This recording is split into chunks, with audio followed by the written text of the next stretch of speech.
మీరు మోడీకి ఓటేసినా కేసీఆర్కి ఓటేసినా ఒక్కటే. వీళ్ళిద్దరు ఒక్కటే తోడు దొంగలు. ఈ తోడు దొంగలలో ఒక దొంగను డిసెంబర్ నాడు బండకేసి కొట్టిర్రు. రెండో దొంగను వచ్చే నెల మీరు గోడకేసి కొట్టాలి. మే 13 తారీఖు నాడు గోడకు మేకు దిగినట్టు బీజేపీలను కోరండమేసి కొట్టాలి. బీజేపీని ఓడగొట్టాలి. ఎందుకంటే 10 ఏళ్లు మనల్ని ఏలిన నరేంద్ర మోడీ మనల్ని మోసం చేసిండు. మన ఖాతాలో 15 లక్షల రూపాయలు పేదోళ్ళకి వేస్తాను ఇవ్వలేదు.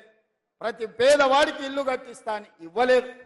2 కోట్ల ఉద్యోగాలు ప్రతి సంవత్సరం ఇస్తానని 10 ఏళ్లలో 20 కోట్ల ఉద్యోగాలు ఇవ్వాలి. ఒక్క ఉద్యోగం కూడా ఇవ్వనందుకు నిరుద్యోగ యువకులు నడుం బిగించాలి. మోడీని ఓడగొట్టాలి. ఈ ప్రాంతానికి మీకు గిరిజన యూనివర్సిటీ ఇస్తే 9 ఏళ్లు దాన్ని మూలకు పడేసిండు. నిన్న మనం కొట్లాడితే మొదలు పెట్టిండు. అది కూడా పూర్తి చేయలే. బయ్యారం ఉక్కు కర్మాగారాన్ని కట్టలేదు. కాజీపేటలో రైల్వే కోచ్ ఫ్యాక్టరీ ఇవ్వలేదు.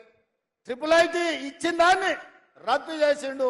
ట్రిపుల్ ఐటీతో పాటు ఐటీఐఆర్ కారిడారు, ఐఐఎం కాలేజీలు ఏవి కూడా తెలంగాణకు ఇవ్వలేదు. గుజరాత్ మాత్రం బుల్లెట్ ట్రైన్ తీసుకుపోయిండు. సబర్మతి రివర్ ఫ్రంట్ తీసుకుపోయిండు. ఇవాళ అక్కడ కావాల్సిన నిధులన్నీ తీసుకెళ్తున్నాడు. గిఫ్ట్ సిటీలు కట్టుకున్నాడు.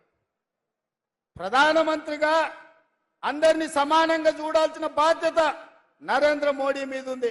కానీ కుత్సిత స్వభావంతో నిధులన్నీ కూడా గుజరాత్కే తీసుకెళ్ళిండు.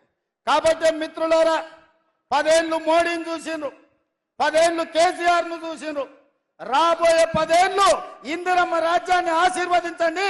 మీ కోరికలు, మీ ఆలోచనలు, ఈ ప్రాంత అభివృద్ధి, ఈ ప్రాంత సంక్షేమాన్ని అమలు చేసే బాధ్యత కాంగ్రెస్ పార్టీ తీసుకుంటుందని మీకు మాట ఇస్తున్నా.